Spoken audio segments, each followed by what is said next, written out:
Bonjour, je vais vous lire un extrait de l'album À la recherche du Père Noël Thierry de Dieu.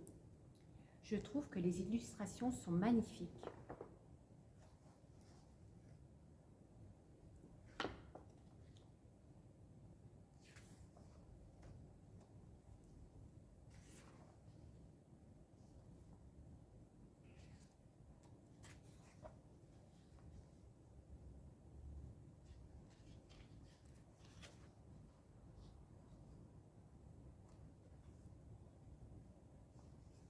Cet album est disponible à la médiathèque.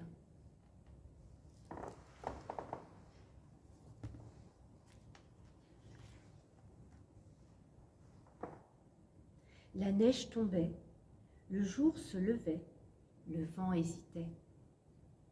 Il faisait presque doux dans le jardin de la famille Sørensen où trônait un petit bonhomme de neige. Un rouge-gorge vint se poser sur son nez. L'oiseau n'avait peur ni des Sørensen, ni des épouvantails, encore moins des bonhommes de neige. Quand soudain il s'envola, affolé. Le petit bonhomme avait bougé. En effet, le petit bonhomme avait basculé un peu sur le côté et commençait à se mouvoir. Il mit un pied devant l'autre et progressa lentement dans la neige fraîche. Le rouge-gorge réapparut. « Tu es vivant ?» questionna l'oiseau. « Mais c'est incroyable !»« Pas plus qu'un oiseau qui parle, » répliqua le petit bonhomme. « Et où vas-tu de ce pas ?»« Je vais à la rencontre du Père Noël. J'ai un cadeau pour lui. »« Mais c'est très loin, le pays du Père Noël. C'est en Laponie. » Alors, pas une seconde à perdre. « Tiens, aide-moi à faire mon baluchon. J'emporte des grelots pour son traîneau, mais aussi des cookies pour mon long voyage. » Sans aucun bruit, le bonhomme franchit le portail du jardin. Très vite, il se retrouva au-delà du champ des Sørensen, puis enchamba la barrière en direction du nord. Il traversa des champs, gravit des montagnes, suivit le cours des rivières. Marcha, trébucha, glissa, pesta. « Corbeau, je suis perdu. Peux-tu m'indiquer le chemin pour rejoindre le Père Noël ? » ?»« Et qu'as-tu à m'offrir en échange, bonhomme ?» dit l'oiseau noir. « Rien. »« Que transportes-tu dans ton baluchon ? » ?»« Des cookies pour moi et des grelots pour le Père Noël. » « Des cookies ? Je m'en contenterai.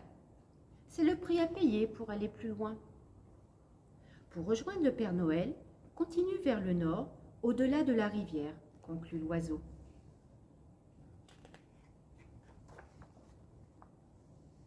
Alors le petit bonhomme de neige reprit son petit bonhomme de chemin. « Grand cerf, je suis perdu. Peux-tu m'indiquer le chemin pour rejoindre le Père Noël ? » ?»« Et qu'as-tu à m'offrir en échange, bonhomme ?» dit le seigneur de la forêt. « Rien. »« Que transportes-tu dans ton baluchon ? » ?»« Des grelots pour le Père Noël. »« Des grelots, je m'emparerai. C'est le prix à payer pour aller plus loin. Pour rejoindre le Père Noël, traverse la forêt et dirige-toi vers la montagne, » conclut le grand cerf.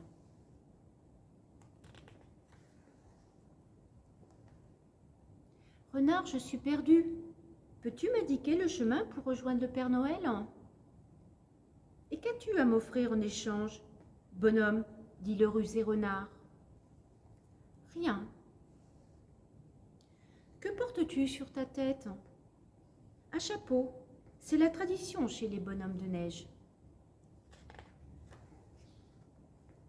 Un chapeau ? Il m'ira aussi bien qu'à toi. C'est le prix à payer pour aller plus loin. Pour rejoindre le Père Noël, suis le chemin qui borde ce champ, » conclut le renard.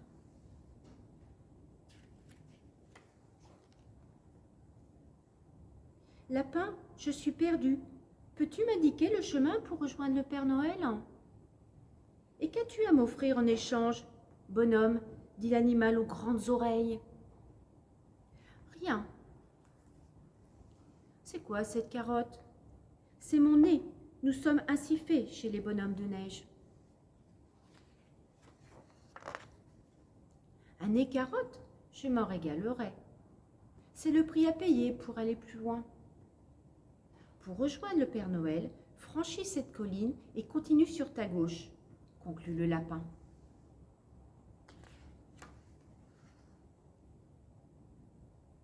Loup, je suis perdu. Peux-tu m'indiquer le chemin pour rejoindre le Père Noël? Et qu'as-tu à m'offrir en échange, bonhomme? Dit le chef de meute. Rien. Cette écharpe a l'air bien chaude. Là où je vais, elle me sera bien utile, dit le bonhomme de neige. Moi aussi, je suis frileux. C'est le prix à payer pour aller plus loin. Pour rejoindre le Père Noël, poursuis ta route entre ces deux monts, conclut le loup. À suivre.